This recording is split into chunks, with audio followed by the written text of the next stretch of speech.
Thank you for tuning in to another episode of Forgotten Gear Restorations. We are standing at the precipice of greatness. The final conclusion to the extended service and restoration of that old 50s Gibson BR-9 lap steel amp. What a mighty little lady that is.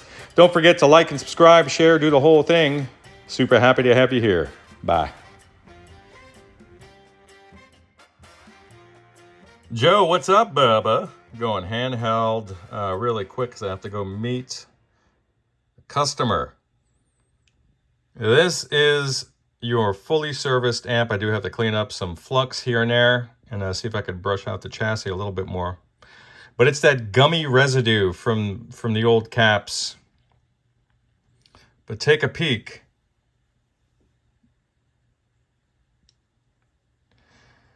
So a lot of work was done, but there's zero hum.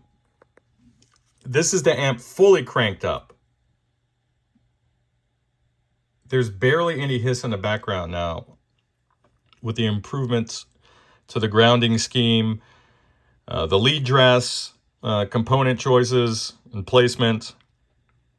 Also, the heater wiring, power cord, just everything added up to make this a magnificent little restoration, man. And I'm so excited for you to hear this thing in person. It's just not going to do it justice over here.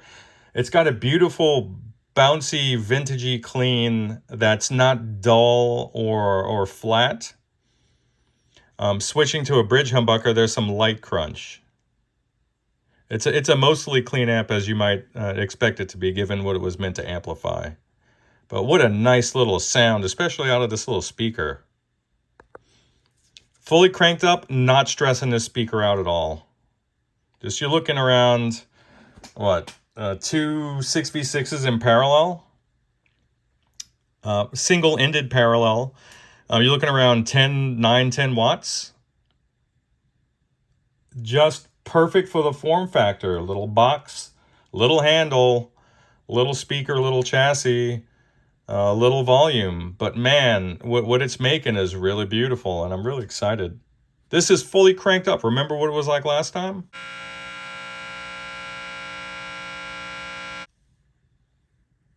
It's amazing. Fully cranked up. This is no volume, and that's it. Hey, Buzz, are you okay? Gone! It's all gone. All of it's gone. Bye-bye. Woo, see ya. So I'll get you right there. Just a little bit of hiss and a little bit of noise from my phone being right there, but I'll set up the next shot after I return home, and I'll give you a sound sample. Bye. Now remember how pervasive the buzz was. There was a lot of buzz. Even when it was at what you would call an acceptable level for an amp this old, I still thought there was more that could be done. And it turns out I was right on that one. Not always right. But this is the amp full up. There's zero buzz now. How nice is that? Just some noise from my pickups.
Lovely little sound.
Then that buzz goes away with my guitar because it's my pickups. And that's it. Gotta love it. Hey Joe, first of all, I gotta say thank you for all your support. And I feel like you were one of the first guys that backed me up, subscribing, just being super active. I totally appreciate it. And it means a lot to me. Also, thank you for your confidence and enthusiasm with this restoration. It means a lot to me. Knowing the lineage of this amp in your family. So thank you so much, man. Thanks for letting me work on this for you. And the rest of you guys out there, thanks for following along. Bye.